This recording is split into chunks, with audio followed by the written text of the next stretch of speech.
datangnya dari hamba Allah di Sampang, Madura. Assalamualaikum ya Habib. Waalaikumsalam warahmatullahi. Ya Habib, ada pertanyaan dari kami. Yang pertama adalah seperti apakah tentang tolak 3 itu ya Habib? Oh, mohon maaf Ustaz.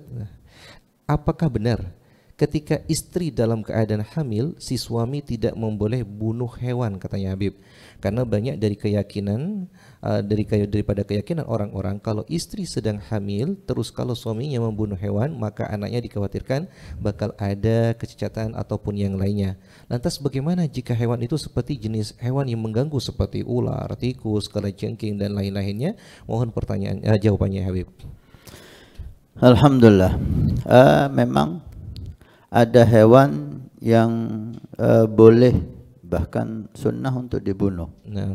Hewan-hewan yang membahayakan seperti tikus, ular dan sejenisnya. Nah. Ada hewan yang makruh untuk dibunuh. Seperti kata, ya. Kok kata sebagian mengatakan kelelawar, ya. Itu makruh untuk dibunuh. Nah. Kemudian selain itu tidak ada larangan. Kalau dia hewan yang bisa disembelih, artinya halal dagingnya dimakan, maka hendaknya jangan dibunuh kecuali disembelih, supaya bisa dimanfaatkan dagingnya. Nah, ada bahkan hewan yang dijanjikan oleh Nabi SAW pahala ketika membunuhnya. Seperti ada riwayat yang mengatakan siapa yang membunuh cecak dengan 1 kali pukulan, maka dia mendapatkan 100 pahala. Ketika sekali pukulan enggak meninggal, dipukul lagi yang kedua kali meninggal, maka dia dapat 50 pahala. 50 berkurang. Karena apa? Karena cecak ini punya niat jelek dia. Kakeknya itu punya niat jelek. Di zaman Nabi Ibrahim alaihissalam dibakar oleh Raja Namrud. Api yang dahsyat itu membuat cecak itu meniup api itu, walaupun dari jarak mungkin ratusan meter karena sangat panas sekali ya. Ditiuplah api itu supaya semakin besar.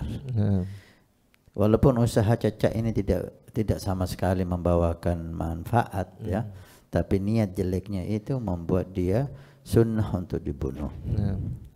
Ala kulli hal, ini kepada semua orang, baik yang punya istri, enggak punya istri, baik yang hamil istrinya atau enggak hamil istrinya, ini hukum untuk semua orang. Dan ada tambahan lagi yang perlu diingatkan, dilarang membunuh dengan membakar. La yahrik bin nar illa rabbun nar. Ada riwayat hadis dilarang untuk membunuh hewan dengan dibakar, kecuali yang menciptakan api. Hanya Allah yang boleh menyiksa dengan dibakar. Selain Allah enggak boleh. Maka kita enggak boleh membakar hewan apapun. Kemudian tentang istri hamil, enggak ada hubungannya sebetulnya dengan syariat ini. Kalau itu hewan perlu dibunuh, ular, tikus, bunuh. Enggak ada masalah dan tidak akan terpengaruh istri Anda. Itulah. Jika hewan itu tidak dihimbau untuk dibunuh, ya jangan dibunuh. Kan? Baik istri Anda hamil atau istri Anda enggak hamil. Dan jangan mendolimi binatang. Didolimi, nanti ada kucing ditendang. Allah haram menyakiti binatang, itu makhluknya Allah, dia ada rasa sakit. Ala kulli hal, tentang istri hamil sehingga ketakutan, ada ular enggak mau bunuh, ada ini tikus enggak mau bunuh, enggak, ini keyakinan yang tidak berdasar. Keyakinan yang tidak berdasar. Kadang-kadang karena keyakinannya bisa terjadi. Terjadi bukan karena dia membunuh binatang sehingga anaknya cacat, tapi karena keyakinan dalam hatinya itu yang mempengaruhi. Karena dia sudah suudzon sama Allah Subhanahu wa taala. Maka hilangkan hal-hal semacam itu. Ini agama Allah Subhanahu wa taala, agama yang indah, agama yang jelas, al-halalu bayyin wal haramu bayyin. Maka yang boleh itu boleh, yang enggak boleh itu enggak boleh, tidak ada dampak dan seterusnya. Kalau kita mendolimi apapun, maka itu akan dzulmu dzulumat. Perbuatan zalim akan dibalas dengan dzulumat. Mendolimi manusia, mendolimi binatang, itu akan dibalas oleh Allah. Balasan Allah itu ada pada dirinya, ada pada keluarganya, ada pada anaknya. Seperti halnya berbuat baik, albirru salaf, perbuatan baik itu hutang. Kita berbuat baik sama orang, kita berbuat baik sama binatang, akan dibalas oleh Allah. Baik kita yang mendapat balasan baik itu atau anak kita yang mendapat balasannya. Yang penting kejelekan akan dibalas kejelekan, kebaikan akan dibalas kebaikan. Ini hukum Allah Subhanahu wa taala di dunia sebelum di akhirat. Sampai dikatakan kada dunya ya kadatid dunya takunu darul jaza. Hampir saja dunia ini menjadi tempat balasan sebelum balasan yang hakiki di akhirat. Perbuatan baik dibalas oleh Allah di dunia, perbuatan jelek juga dibalas oleh Allah di dunia. Yang penting jangan kita mendolimi siapapun, baik itu manusia ataupun binatang. Ya, istri kita hamil atau istri kita enggak hamil. Ketika sesuatu yang sunnah untuk dibunuh, bunuh, enggak ada masalah. Bunuh ular, jangan kamu, istri kamu hamil, enggak ada hubungannya. Ini sunnah untuk dibunuh. Jangan bunuh tikus, istri kamu hamil, ini sunnah untuk dibunuh. Enggak ada hubungannya dengan istri hamil. Yang penting jangan mendolimi ketika membunuh. Jangan dibakar, jangan disiksa. Baik, berikutnya Ustaz, yang kedua nih Ustaz, masih berkaitan dengan hamil Ustaz. Istri dalam keadaan hamil, katanya istrinya nggak boleh jahit-jahit Ustaz. Nanti kalau lahir bakalan susah juga. Tidak boleh apa?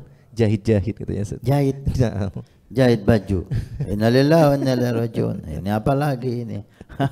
Nggak ada hubungannya jahit sama kelahiran. Nggak ada hubungannya. Yang membuat susah lahir itu Anda nggak mau olahraga, Anda nggak mau gerak, Anda makannya ngawur, nggak jaga kesehatan, Anda stres. Kalau jahit sambil dengarkan TV Al-Wafa Tarim, jahit sambil dengarkan sholawat, ini ngisi waktu yang indah. Masya Allah. Jangan mungkin jahit tiap hari siang malam jahit sehingga nggak gerak, ya nanti akan sulit. Bayi itu dikatakan perlu si istri itu ketika hamil mulai besar 7 bulan 8 bulan ke atas, dia perlu, perempuan yang hamil 8 bulan ke atas itu dia perlu jongkok gini, jongkok supaya bayi itu turun. Ya, makanya orang tua dulu itu ketika anak itu hamil 8 bulan ke atas disuruh dia nyapu. Tapi anehnya sapunya itu dipotong supaya pendek, supaya dia jongkok. Jongkok harapannya itu bayi itu turun ke bawah. Ketika bayi itu udah turun akan mudah untuk lahir. Ya. Kalau jahit sewaktu-waktu untuk hiburan, untuk menghilangkan stres, untuk mengisi waktu, apalagi jahit baju suami yang sobek, baju anak. Enggak setiap hari siang malam dia duduk di kursi, ini enggak ada masalah. Nah Ustaz, baik, terima kasih banyak kepada hamba Allah. Yang masalah itu jahit sambil ngerasani orang, nah, itu masalah.